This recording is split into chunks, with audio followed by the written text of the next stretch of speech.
Welcome back, and congratulations on making it to day 14 of our 75 days no gambling challenge.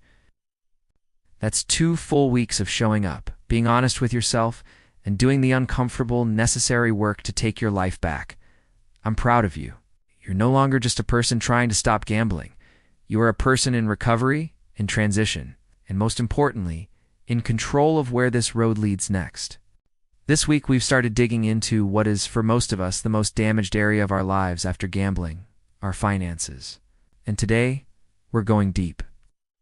We're going to talk about debt, specifically the kinds of debt you might have accumulated while gambling or trying to survive financially. This might be hard to hear. It might be even harder to face. But trust me, this moment right here is where true change begins. Let's start by understanding the different kinds of debt. Not all debt is created equal, and knowing what you're dealing with helps you build the right strategy. First, there's credit card debt. This is one of the most common types, and for many, it started innocently. Maybe you needed to cover groceries until payday. Maybe you wanted to build your credit. But as gambling began to take hold, credit cards often became our silent enablers. The promise of just one more spin, or one more bet, made it so easy to swipe.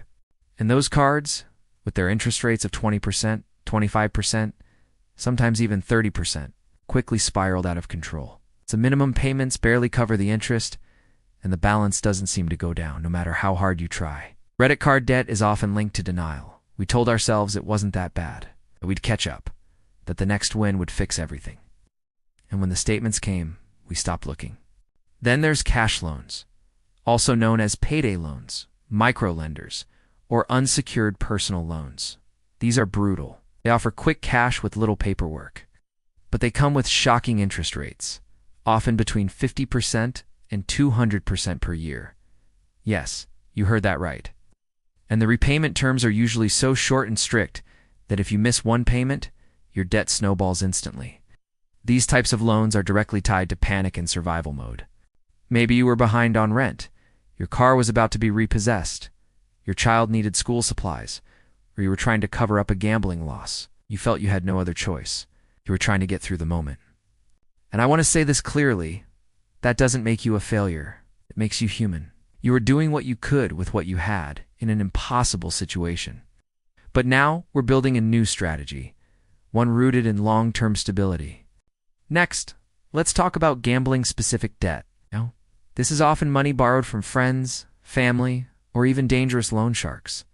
Sometimes it's an overdraft you didn't intend to max out. Other times it's a store account you used, thinking you'd pay it back quickly after a win. These debts may not always be huge in number, but they weigh heavily, not just financially but emotionally. They come with shame, guilt, and silence. Maybe the person you borrowed from doesn't even know you gambled the money away. Maybe you haven't told a soul, and that secret it eats away at you. But I want you to know right here, right now, there's no judgment here. You're not alone. Millions of people have made those same decisions. If you're here, that means you're ready to change. Today's assignment is going to be uncomfortable, but powerful. I want you to list every single debt you owe, no matter how small. If you owe $200 to your cousin, it goes on the list. If you owe $80,000 on a credit card, it goes on the list. For each debt, write down who the creditor is. The original amount you borrowed, how much you owe, now the interest rate, if known how far behind you are. If applicable, the minimum monthly payment, yes, this process might make you feel sick. It might make you want to run. But don't. Breathe. You are facing your life, possibly for the first time in a long time, and that takes incredible courage. Remember, the enemy isn't the debt itself. The enemy is silence, secrecy, denial. And today, you've already won because you've chosen truth. Now, some of you may be thinking, I can't even afford to make minimum payments on these debts. And I understand. These are extremely trying economic times. Food prices are up, electricity is up, petrol is up, jobs are scarce across the globe, where opportunities are already limited. Some of you might be students with no income. Others are pensioners supporting entire households on a grant. And others are single moms, breadwinners, or unemployed youth doing everything to survive. That reality is real, and I want you to know. Tomorrow we'll focus on exactly this. We'll go through all the available options that creditors offer when you simply can T-pay. From payment holidays, to debt review, to settlement discounts, to extended payment plans, you are not without options. When you're in debt, it can feel like you re-drowning, like you re-gasping for air, but the water just keeps rising. You keep making payments, but nothing moves. Or you're so far behind, you've stopped trying altogether. I've been there. It's one of the darkest places you can be. But I promise you, with a plan, with consistency, and with honesty, you can come back from this. So once you've listed your debts, we'll begin crafting a repayment plan. There are two major strategies to consider. Snowball method is all about momentum. You start by paying off the smallest debt first while making minimum payments on the rest. Once that first debt is gone, you roll what you were paying into the next smallest, and so on. The advantage you feel? Quick wins. See progress early, and that can be incredibly motivating. It's the avalanche method. On the other hand, focuses on interest rates. You pay off the highest interest debt first, then move to the next highest. This method saves you the most money in the long run, but the early wins take longer. It requires more discipline, but if you can stick with it, it's highly effective. Which one should you use? That depends on your personality and your situation. If you need motivation, go with the snowball. If you're laser focused on savings, choose the avalanche. Both work.